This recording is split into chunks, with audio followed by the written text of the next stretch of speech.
भारत में करीब कुल 5 64 योगिनी मंदिर हैं, जिन्हें तंत्र साधना की यूनिवर्सिटी भी के नाम से भी जाना जाता है। 16 दिन में 12 ज्योतिर्लिंग किए हैं मैंने, तो रिकॉर्ड 16 दिन बहुत ही कम है। तो यहाँ से चढ़ाई स्टार्ट।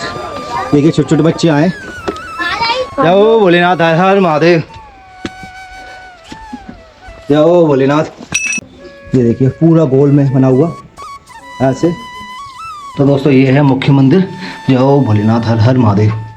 कहते हैं कि जब माता शुंभ निशुंभ और महिषासुर से लड़ रही थी, तब उनकी साथ साथ के हिसाब से सहायिका भी थी। देवी माता के चरण बने हुए हैं यहाँ पे। और यहाँ से देख सकते हो पूरा 64 योगिनी मंदिर का पूरा दिखाई देता है।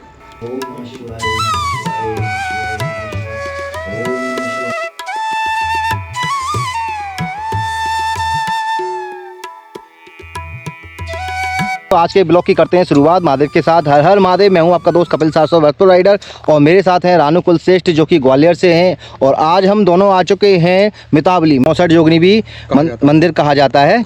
और भैया से पूछते हैं, भैया क्या मान्यता है 64 योगिनी मंदिर के बारे में? प्राचीन समय में यहाँ पे तंत्र साधना होती थी। ये मंदिर आपको गोल देखने को मिलेगा, क्योंकि हिंदू धर्म में ज़्यादातर आप देखेंगे कि गोल मंदिर नहीं बनाए जाते हैं, क्योंकि तंत्र विद्या और पूजा पाठ, सामान्य पूजा पाठ के नियम अलग अलग होते हैं। इसीलिए भारत में करीब कुल 5 64 योगिनी मंदिर हैं, जिन्हें तंत्र साधना की यूनिवर्सिटी भी के नाम से भी जाना जाता है।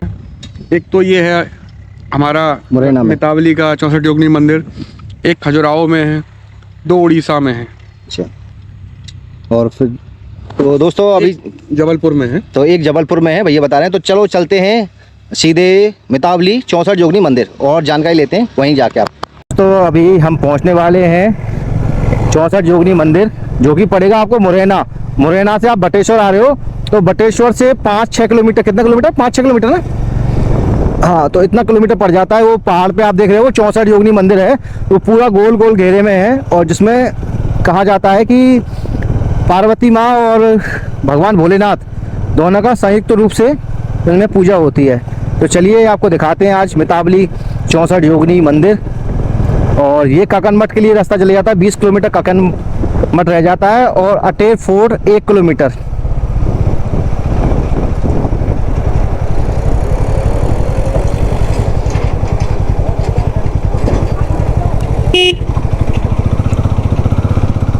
मितावली।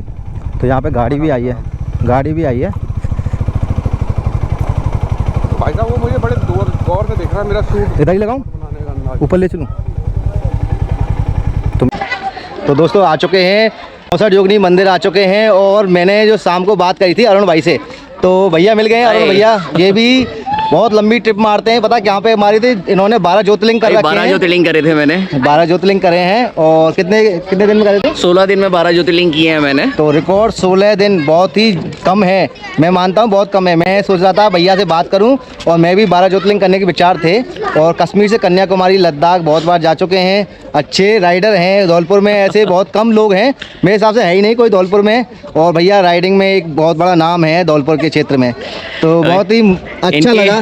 आपके ब्लॉग में देखते रहता हूँ, बहुत अच्छे ब्लॉग बनाते हो आप। भरतपुर के और अपने धौलपुर संभाग, भरतपुर संभाग के लेवल बहुत अच्छे हैं ये सारे के सारे। मैं धौलपुर से ही हूँ। धौलपुर से ही हूँ मैं। तो भैया से मुलाकात हो गई, बड़ी खुशी हुई मेरे को। यहाँ पे आके कल रात में बात करी थी, और आज मुलाकात हो गई। मैं सोचा मिलता हुआ जाऊँगा, धौलपुर से निकलूंगा जब। तो अभी धौलपुर निकलोगे आप? अभी धौलपुर निकलेंगे। 5 minutes later. तो दोस्तों अभी हमारी चढ़ाई स्टार्ट हो गई है 64 योगिनी मंदिर। और रानू कुलश्रेष्ठ भाई को टाइम लगेगा थोड़ा बहुत 64 योगिनी मंदिर चढ़ने के लिए।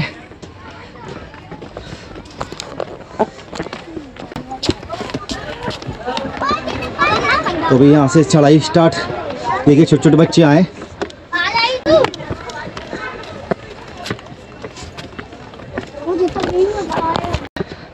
थोड़ी सी थकावट के बाद हम फाइनली पहुँच चुके हैं 64 योगिनी मंदिर। और लोकेशन देखिए, पूरे गोल घेरे में मंदिर बना हुआ है। ऊपर बैठने की व्यवस्था है, और इधर का सीन ऐसा है, पूरा देख सकते हो। और आगे आपको दिखाते हैं क्या लिखा हुआ है। तो दोस्तों ये है 64 जोगनी मंदिर और मंदिर का इतिहास मैं आपको बता देता हूँ। यहाँ पे लिखा हुआ है 7100 महादेव मंदिर। मितावली गांव की ऊंची पहाड़ियों पर निर्मित यह मंदिर स्थानीय लोगों के बीच 7100 महादेव 71 महादेव मंदिर नाम से जाना जाता है। इस मंदिर की भू योजना विशिष्ट है तथा भारतवर्ष में प्राप्त 64 जोगनी मंदिरों की भू योजना के समान है, जिसमें प्राय मुख्य मंदिर के चारों ओर वृत्ताकार देव प्रकोष्ठ है। मंदिर का प्रमुख प्रवेश द्वार पूर्व में है तथा इसके चारों ओर निर्मित प्रकोष्ठ जिनके समान स्तंभों पर आधारित बरामदा है, बहुत छोटे छोटे हैं। इन प्रकोष्ठों में से कुछ शिवलिंग विद्वान है। मध्य में एक ऊंची गोल जगती के मुख्य मंदिर जिसके गर्भगृह में शिवलिंग स्थापित है। अभिलेख साक्ष्य के आधार पर इस मंदिर का निर्माण महाराज देवपाल द्वारा 1323 ईस्वी में कराया गया था। मंदिर की पहाड़ी तलहटी में भारी भरकम आभूषणों युक्त आदमकद कुषाणकालीन पाषाण प्रतिमाएं प्राप्त हुई हैं, जो वर्तमान में पुरातत्व संग्रहालय ग्वालियर किला ग्वालियर में प्रदर्शित हैं।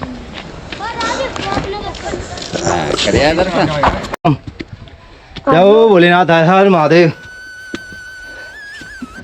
जय हो भोलेनाथ। तो दोस्तों ये है 64 जोगनी मंदिर। चारों तरफ आप देख सकते हो शिवलिंग ही शिवलिंग।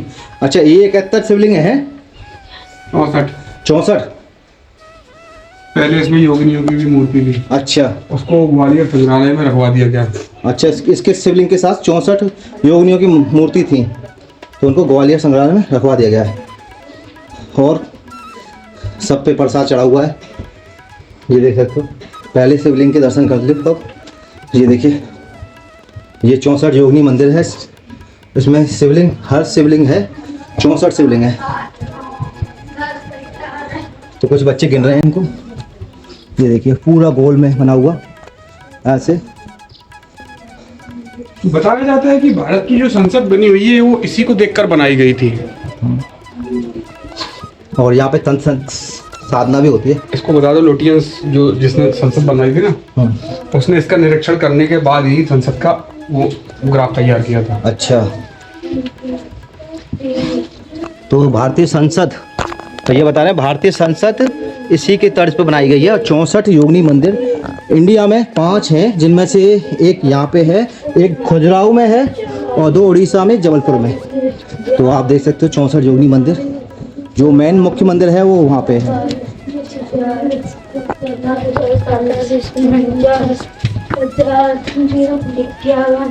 तो बच्चे गिन रहे हैं इनको।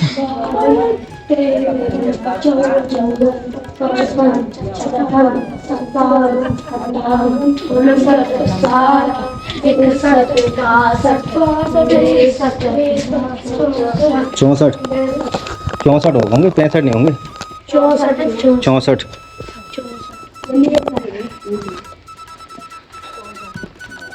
तो अभी चलते हैं मुख्य मंदिर में। जय हो भोलेनाथ, हर हर महादेव। जय हो भोलेनाथ, हर हर महादेव। तो दोस्तों ये है मुख्य मंदिर। जय हो भोलेनाथ, हर हर महादेव।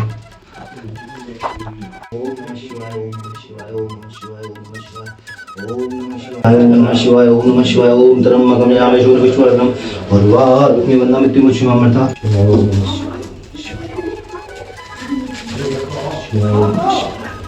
अभी दर्शन हो गए। अगरबत्ती वो मैं दीपक लेके आया था, गंगा जल लेके आया था, चढ़ा दिया है। और ये मेन मंदिर है और इसकी परिक्रमा लगा लेते हैं एक बार। जय हो भोलेनाथ, हर हर महादेव। ओम नमः शिवाय, ओम त्र्यंबकम यजामहे विष्णुवर्धनम उर्वारुकमिव वन्दे मृत्युमुक्षीमामृता। ओम नमः शिवाय। कहते हैं कि जब माता शुंभ निशुंभ और महिषासुर से लड़ रही थी तब उनकी साथ साथ के हिसाब से सहायिका भी थी, ऐन्द्री, वाराही, नरसिंगी। इस हिसाब से उनकी साथ साथ के हिसाब से और सहायिका भी थी, जिसके बाद उनकी संख्या करीब 64 तक पहुंच जाती है। जिस वजह से ये पूरा जो है माता पार्वती जी का होता है, जिसे 64 योगिनी के नाम से जाना जाता है। इसीलिए ये मंदिर भगवान शिव और पार्वती माँ की 64 योगिनी को समर्पित है। तो दोस्तों ये देखिए पूरा 64 योगिनी मंदिर। और यहाँ पे पानी की बहुत अच्छी व्यवस्था की गई है। देखिए ऊपर से पानी गिरता है और नीचे यहाँ पे नालियाँ बनाई हुई हैं, तो पानी पूरा निकल जाता है। कहते हैं ये भगवान शिव का ये मंदिर है जहाँ पे 64 योगिनी जो मंदिर है, यहाँ पे 64 योगिनी है। पहले इनको खुश करना पड़ता है, फिर उसके बाद जो मेन मंदिर है भगवान शिव और पार्वती का, फिर वहाँ पर जाके पूजा अर्चना करती हैं। हर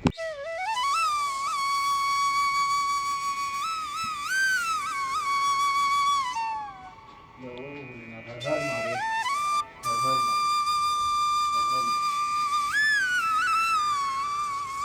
तो ये था 64 जोगनी मंदिर, और इसके सामने एक मंदिर और है, वहाँ भी जा रहे हैं हम अभी।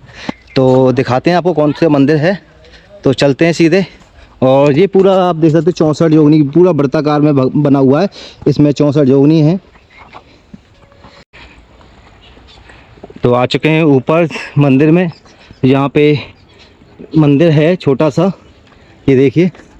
जय हो भोलेनाथ, जय हो देवी मैया परमेश्वरी, या देवी सर्वभूतेषु शक्ति रूपेण संस्थान, नमस्तस्यै नमस्तस्यै नमस्तस्यै नमो नमः।